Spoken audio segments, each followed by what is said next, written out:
Bu mahnı Ceyhun radyodan moderatorlarına hediye.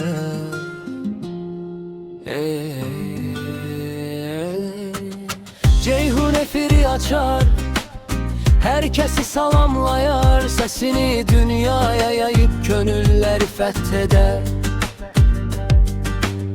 Reisi rehberliğiyle her an değerlidir, qətiyyəti ve inamı ile her çetinliği aşı bir eliye doğru cesaretle adımlayar.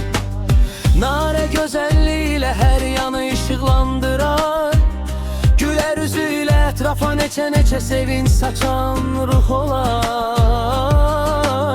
Deniz gözlüm derin sevgisiyle her kalbi sider, her bakışı etrafa huzur ve ışık saçar. Esker yüreğli dostlar her an koruyar cesaretle, her çetinliğin üzerine gidip inamla ireli adımlayar.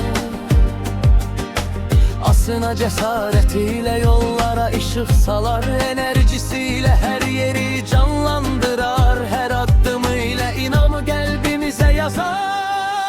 Hayallar adası herkesi bir araya toplayar,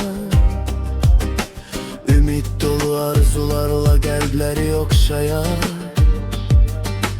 Ağalar ova zərifliği ve duruşu ile her zaman seçiler, etrafına güzellik ve ilham paylayar. Seherin güneşi şəfəqləri ile her yanı aydınladar, yeni güne ümit ve sevinç katar.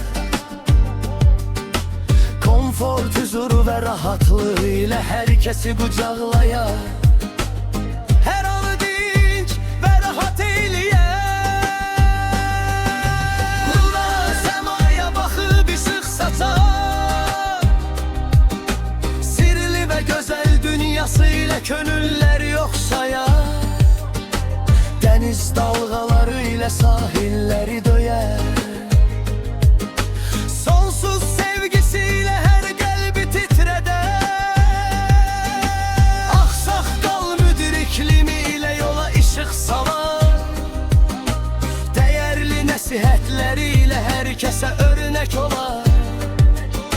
Ay su duruluğu ile her kalbi temizleyer,